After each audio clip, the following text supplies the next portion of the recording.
Welcome to Who's Wrong.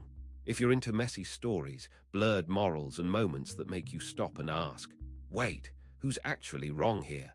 You're in the right place. Hit subscribe and turn on the notification bell so you never miss the next story. Now let's get into it. Am I the jerk for revealing my ex-wife's addiction in court to win custody? So this just happened, and I don't even know where to begin. It's a mess. A huge, life-altering mess, and I keep replaying it in my head, wondering if I crossed a line I can never uncross. My ex-wife, Sarah, and I have two amazing kids, 8-year-old Lily and 6-year-old Ben. We divorced 3 years ago, mostly amicable, or so I thought. We had shared custody, 50-50, and things were okay, until they weren't. Over the past year, I started noticing things. Little things at first, then bigger, more concerning issues. Sarah would miss pickups, sometimes by hours, with flimsy excuses. The kids would come back looking tired, sometimes unfed, telling me Mommy was sleeping a lot. Or Mommy had a bad headache. I tried talking to her. Casually, gently. Hey, everything okay? Kids mentioned you were tired. She'd brush it off, get defensive. I'm a single mom, I work hard, leave me alone. Then Lily, my sweet, perceptive Lily, started telling me about Mommy's special juice. A juice she wasn't allowed to touch. That's when my blood ran cold. I knew Sarah had a history. A long, dark history with alcohol and pills, dating back to before we even met.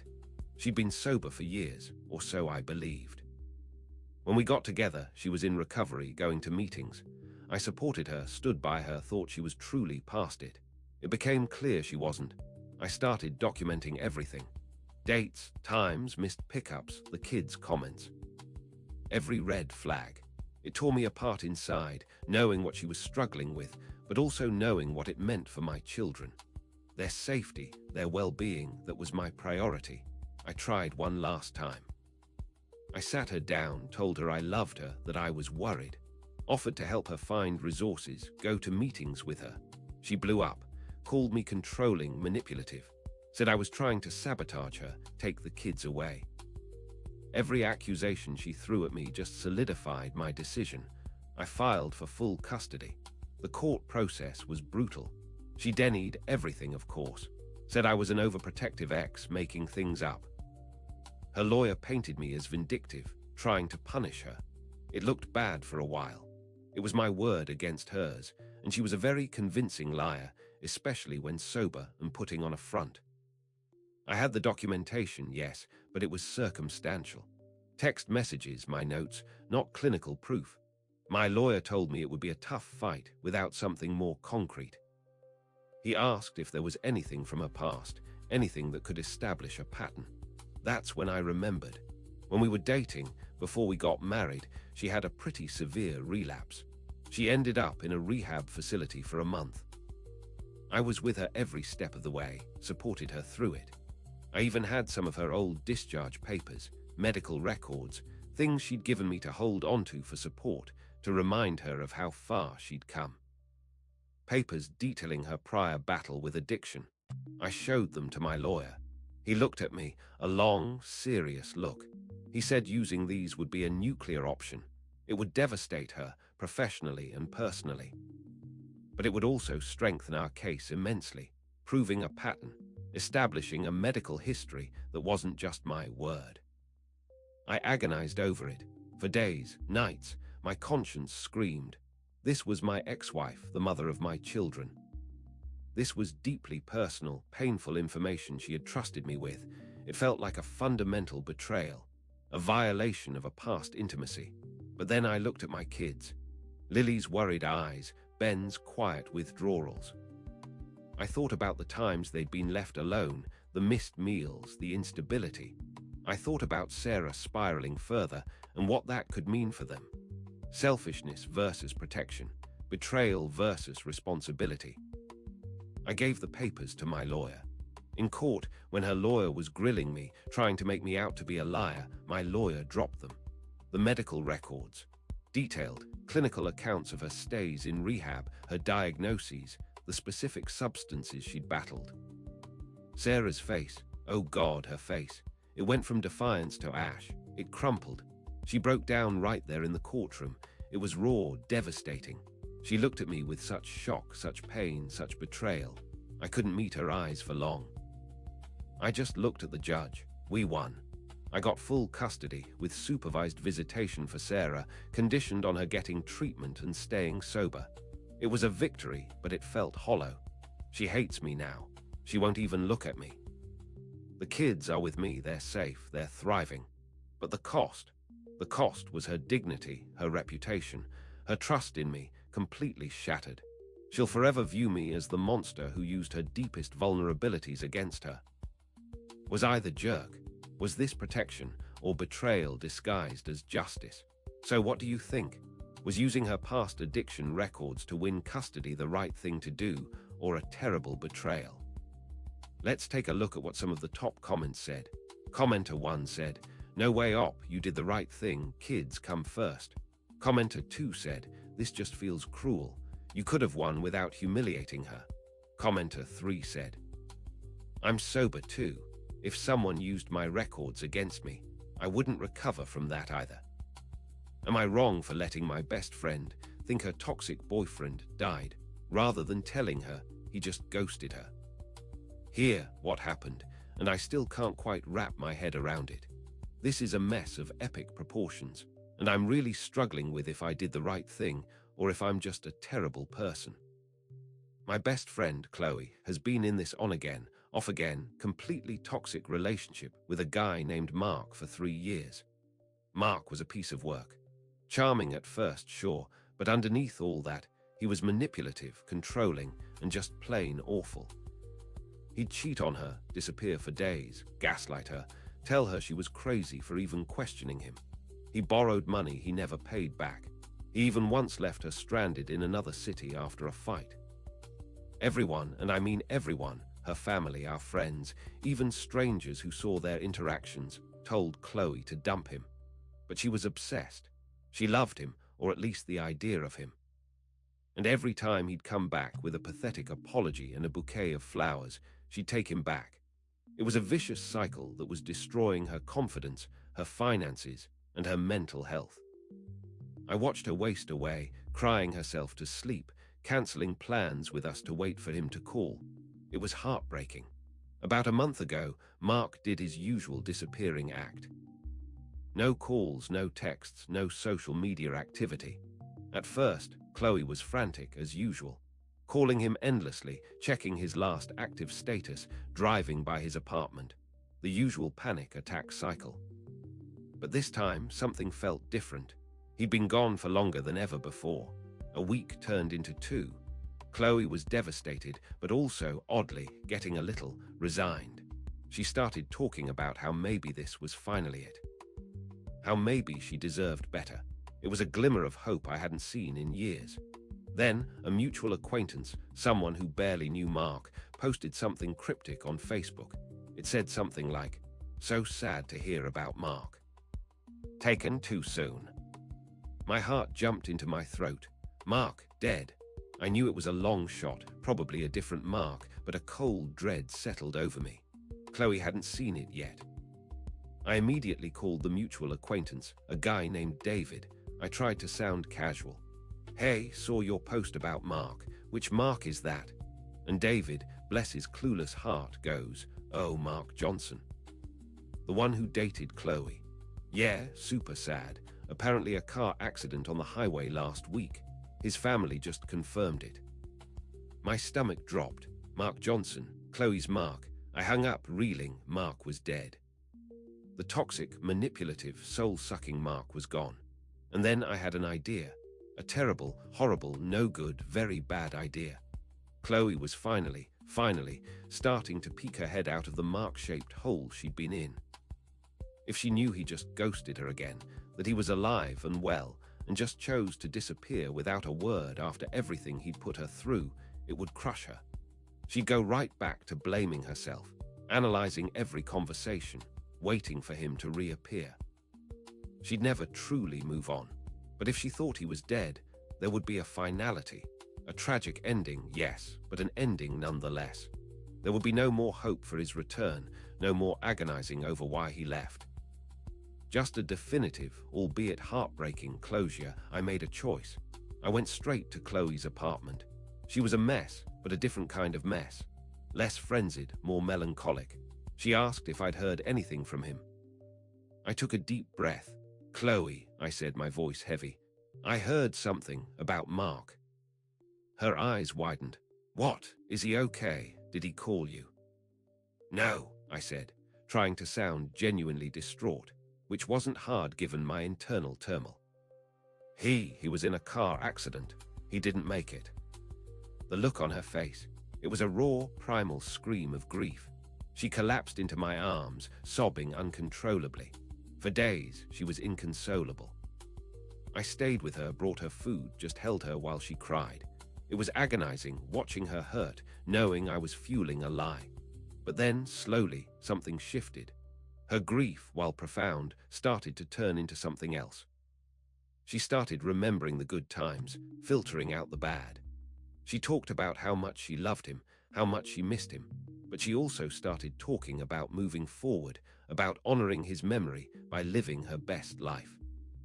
There was no bitterness, no anger, no self-blame, just sorrow and a quiet determination to heal. A week ago, I saw Mark, alive, walking casually into a coffee shop with some girl I didn't recognize.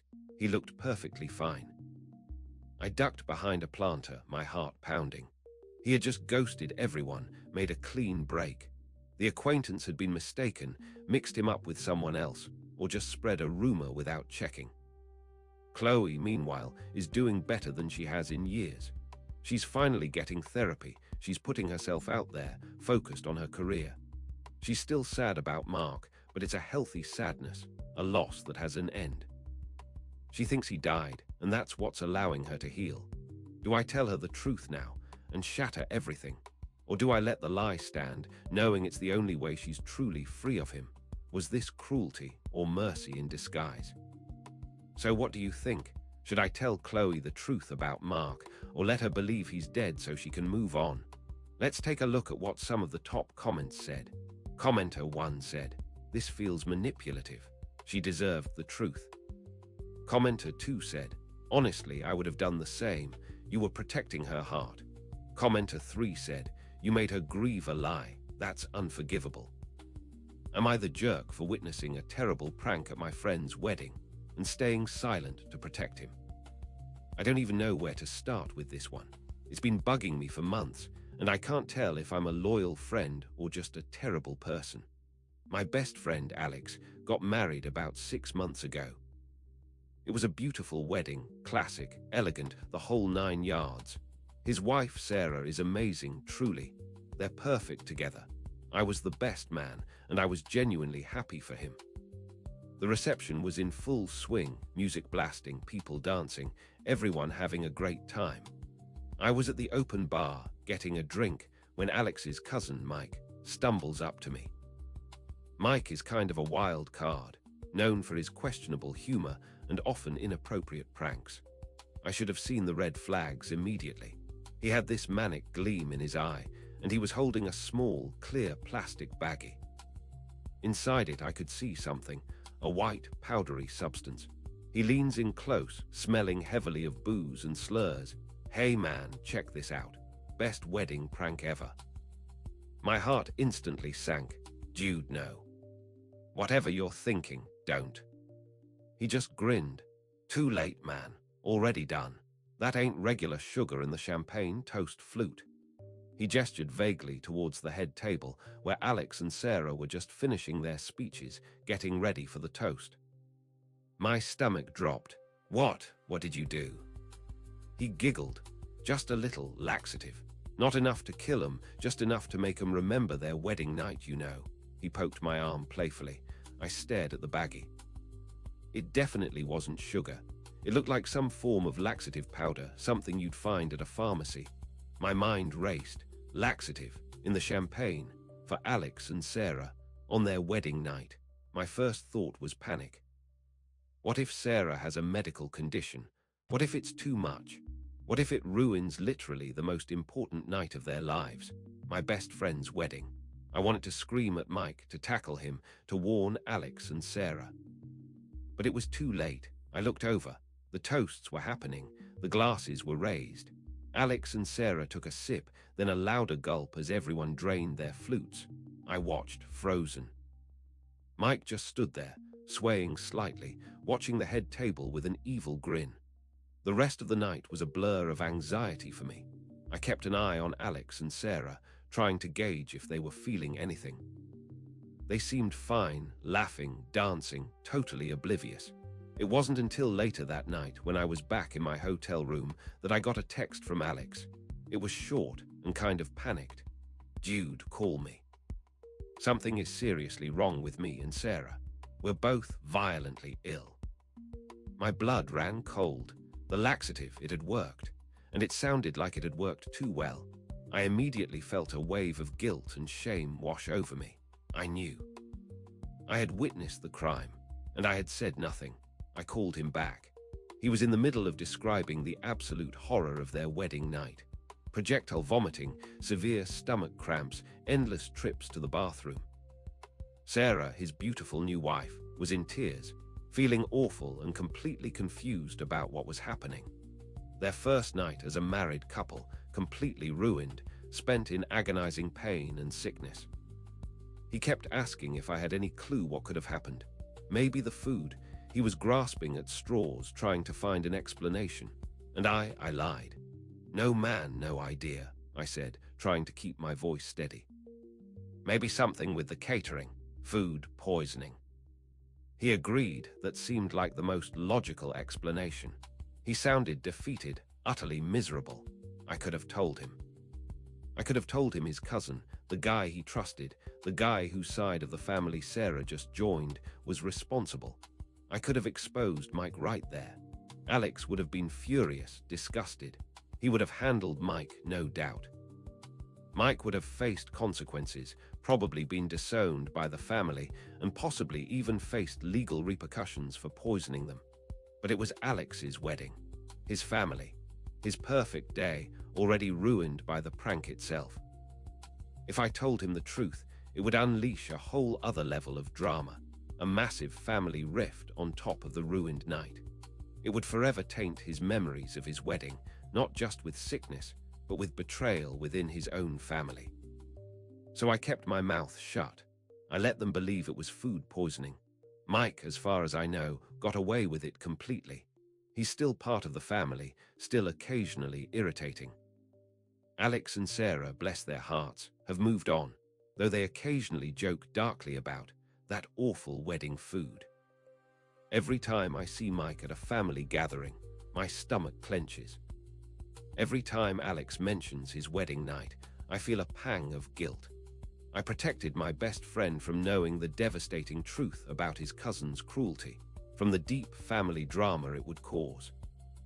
But I also let a poisoner get away with it, and knowingly allowed my friend to be sickened and humiliated. Was this protection or betrayal by silence? So what do you think? Was I right to keep quiet about Mike's prank to shield Alex from family drama, or should I have exposed him? Let's take a look at what some of the top comments said. Commenter 1 said, "Wait, what? You should have exposed him then and there." Commenter 2 said, "Honestly, this is next level loyalty. I think I respect it." Commenter 3 said, "This whole thing feels like a movie. I'd be haunted forever." Am I wrong for changing my sister's personality through medication to save her from a cult? This is heavy, really heavy, and I'm just trying to process if I did something unforgivable or if I actually saved my sister's life. My younger sister, Maya, has always been different, creative, sensitive, a little naive. She's always been drawn to spiritual things, alternative lifestyles, anything that promises a deeper meaning. It started out harmless enough, but over the past few years, it escalated. She fell in with this group, let's call them the collective.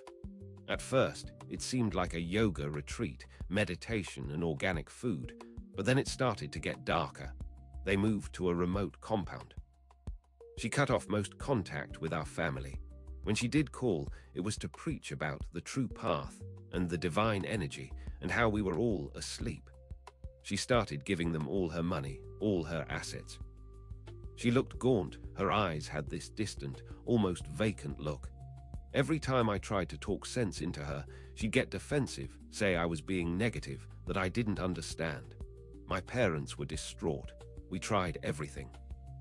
Interventions, therapy, talking to ex-members of the collective. Nothing worked. She was completely brainwashed. She truly believed this charismatic leader was a prophet and that they were preparing for some kind of cosmic shift. I finally hit my breaking point when I got a call from an ex-member, someone who had managed to escape. They told me about the truly horrifying things happening inside the compound. Forced labor, extreme manipulation, isolating members from their families, and questionable rituals. They were also being systematically deprived of proper nutrition and sleep, making them even more susceptible to the leader's ideology. Maya was in deep danger. I knew I had to get her out, and I knew I couldn't do it through rational conversation. Her mind was completely closed off. My plan was risky, desperate, and potentially unethical. Maya has a history of high anxiety and depression, something she used to take medication for years ago, before the collective convinced her spiritual energy was enough. I still had access to her old doctor's contact information, and I knew she still had the official diagnosis. I went to her former psychiatrist.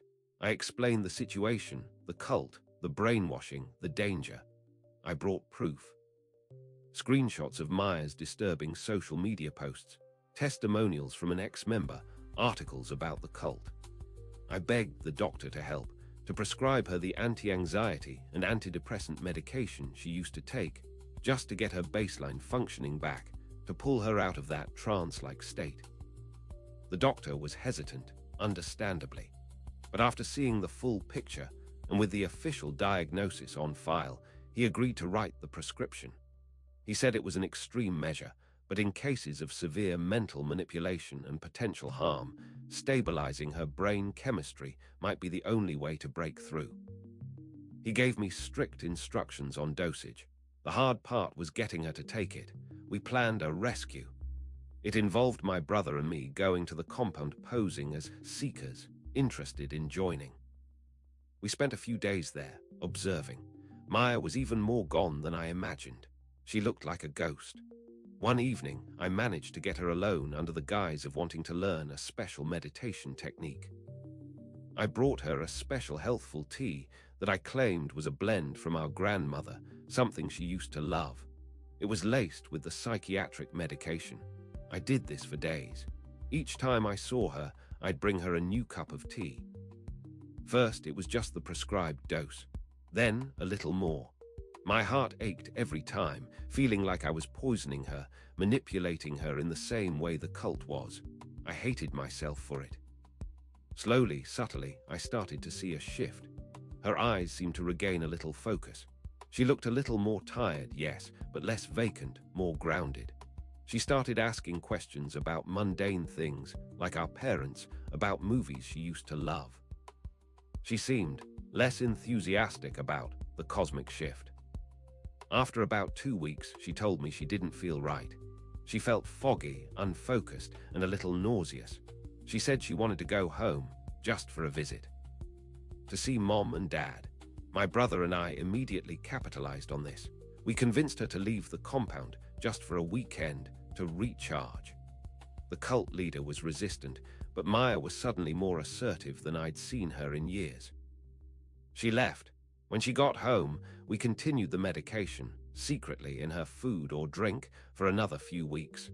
The fog persisted, but the brainwashing seemed to lift with it. She started expressing doubt about the collective, then anger. She felt sick, confused, violated, but also angry. Angry that she'd been taken advantage of, angry that she'd lost so much time. She's still recovering. She's back with her old therapist, and the doctor is now managing her medication properly. She's slowly regaining her old self, the vibrant, creative Maya I knew, but she has no idea how she got here. She thinks she woke up on her own, or that the negative energy of the cult finally got to her. She often says she felt like a zombie during that time, but she has no memory of me forcing her to take medication. I dread the day she finds out, or if she ever finds out. I changed her personality, her state of mind, without her consent. I manipulated her, even if it was with good intentions. I feel like a monster, even though she's now safe, healthy, and happy. Was this healing or control masquerading as care? So what do you think? Was it wrong to secretly medicate my sister to free her from a cult, even if it saved her? Let's take a look at what some of the top comments said. Commenter 1 said, "That's actually grounds for a lawsuit. You crossed a line." Commenter 2 said, "But wait, she got better. That kind of matters, no." Commenter 3 said, "She said she felt like a zombie. Maybe you saved her." Am I the jerk for refusing my dying father's last request after years of family abuse? I don't even know where to begin with this. It's a raw nerve, a wound that never healed, and now it's gaping open again. I feel like a terrible person, but at the same time, I feel completely justified. My father was, to put it mildly, not a good man. When I was growing up, he was emotionally abusive, verbally cruel, and occasionally violent towards my mother. He never hit us kids, but his words were like acid, chipping away at our self-esteem. He was a constant source of fear and anxiety in our home. My mother eventually left him when I was in high school, taking my younger sister and me with her. It was the best decision she ever made. For years after the divorce, he tried to manipulate us, sending guilt-tripping letters, showing up unexpectedly, always demanding, never apologizing. We eventually went no contact. It was painful, but it was necessary for our healing. My sister and I built a life free from his toxicity, supported by our amazing mother. I'm now in my late 30s. I have a good job, a wonderful partner, and a family of my own. My sister is thriving too. We rarely, if ever, thought about him. It was a closed chapter until last month. I got a call from a lawyer.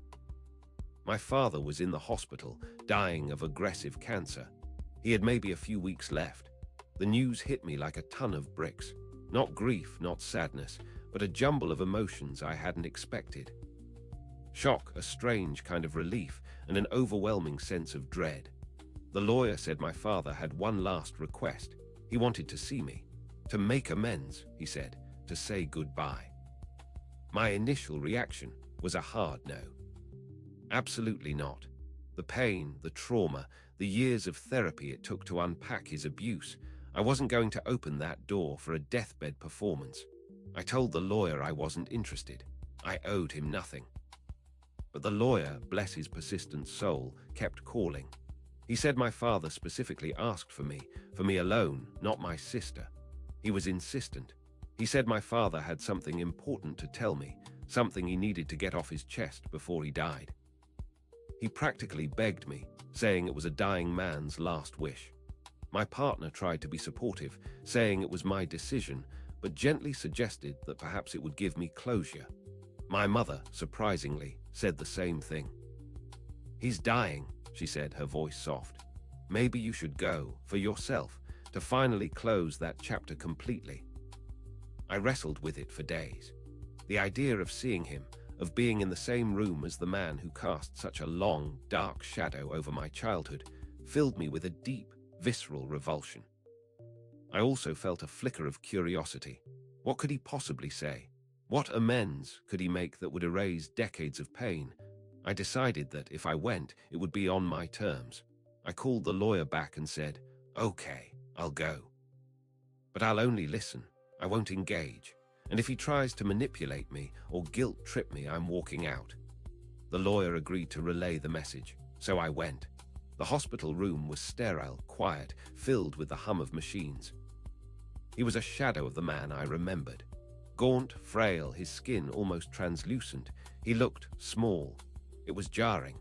He saw me, and a flicker of something, maybe relief, maybe something else, crossed his face. He extended a trembling hand. I didn't take it. I just stood at a respectful distance from the bed, my arms crossed. "Son," he whispered, his voice raspy. "Thank you for coming." I said nothing, just watched him. He began to talk. Not about apologies. not about his terrible behavior. He started to tell me about how lonely he was, how he regretted not having a family around him now, how unfair it was that he was dying alone. He started going down the rabbit hole of self-pity, blaming others, twisting events from our past to make himself sound like the victim. He made no mention of the pain he caused, the abuse, the fear. It was all about him. My blood started to boil. This wasn't making amends. This was classic manipulation. Even on his deathbed, he hadn't changed. He was trying to suck me back into his vortex to make me carry his emotional baggage one last time. Then he made his last request. "I need you to promise me something," he wheezed, his eyes pleading. "Promise me you'll watch over your mother. Make sure she's okay after I'm gone. She always needed someone strong, someone to lean on. Promise me you'll take care of her." I just stared at him. The audacity. My mother, the woman he abused for years, the woman who bravely escaped his tyranny, the woman who raised us into strong, independent adults. He wanted me to promise to watch over her. As if she were some helpless creature and not the resilient survivor she is. And after I watched her take care of his mess for 2 decades, it was insult added to injury. It was the ultimate act of manipulation, trying to offload his perceived responsibility to guilt me into caring for his victim, making it my burden. I looked him straight in his dying eyes. "No," I said, my voice quiet but firm. "I won't promise you that. My mother is strong, and she doesn't need you or me to watch over her. She's been taking care of herself just fine for years since she left you. She'll be fine." His eyes widened. A flicker of shock, then anger, crossed his face, a familiar fury. He opened his mouth, probably to curse me, to unleash his venom one last time. But I didn't wait. I turned and walked out of the room. I didn't look back. I didn't say goodbye. I just kept walking past the nurses, down the hallway, out of the hospital, and into the fresh air. He died a few days later. I didn't go to the funeral. My sister didn't either. My mother acknowledged his passing with a quiet sigh. I feel a strange mix of relief and profound unease. I stood my ground. I didn't let him manipulate me one last time. I protected myself and my mother's dignity. But I also denied a dying man his final wish. To his last breath, he thought he could control me, and I refused. Was this protection or punishment in disguise? So what do you think? Was I a jerk for refusing my dying, abusive father's last request? Let's take a look at what some of the top comments said. Commenter 1 said, "You did what she asked. Don't doubt that." Commenter 2 said, "This broke me. Everyone deserves a final chance."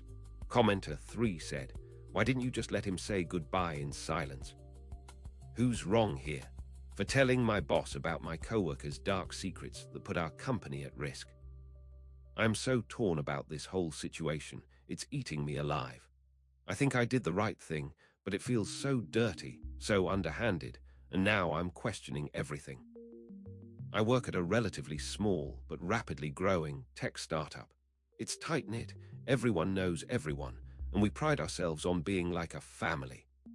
I've been there for 5 years, basically since the beginning, and I'm pretty high up in the engineering department. My coworker, Mark, joined about a year ago. He's incredibly talented, brilliant even, a true coding prodigy. He quickly became indispensable, solving problems no one else could, innovating new features. Everyone loved him, including our CEO, David, who essentially became his mentor. But I started to notice things about Mark, little inconsistencies. Like he'd brag about his connections in the dark web, making it sound like a joke, but doing it a little too often. Or he'd occasionally make comments about getting around security protocols, almost like he was testing the waters for a reaction. He always played it off as humor, but something deep down felt off. Then, about 3 months ago, I was having a late night at the office. Mark was also there, just the two of us. We were working on a critical system upgrade, and he got frustrated with some firewall issues. He started ranting, really letting loose. He started talking about how he used to do this kind of stuff for real. He mentioned how he could take down entire networks if he wanted to. How he once helped some guys vanish without a trace online. He went on to describe, in far too much detail, how he'd exploited vulnerabilities, anonymized digital footprints, and generally messed with people's lives. He specifically mentioned once wiping someone off the internet because they crossed the wrong person. He even laughed about how easy some corporate firewalls were to bypass. He had this really intense, almost chilling look in his eyes when he talked about it. It wasn't a joke anymore. It was a confession, a bragging session about being a genuine black hat hacker, a digital ghost, someone who had actively participated in malicious online activities. My blood ran cold. This wasn't some guy who watched too many movies. This was someone who had done serious, illegal, and potentially dangerous things. And he was now working on our company's core infrastructure, with access to all our data, our client information, our intellectual property. The guys he mentioned felt like a thinly veiled reference to criminal elements. I tried to act calm, pretended to find it interesting, nodding along, but inside I was panicking. What if he was still involved with those people? What if he was planted here? What if he just decided to turn on us? Our company deals with highly sensitive financial data. A breach would mean utter destruction. Lawsuits, reputational damage, job losses for everyone. I couldn't sleep that night. I kept replaying his words, his chilling laughter. I knew David, our CEO, wouldn't believe me if I just said, "Hey, Mark bragged about being a black hat hacker."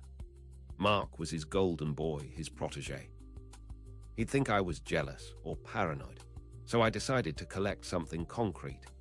During one of his humorous rants, he had mentioned a specific, obscure hacking forum he used to frequent and a username he briefly used. It was a long shot, but I remembered it. I spent days, weeks even, digging.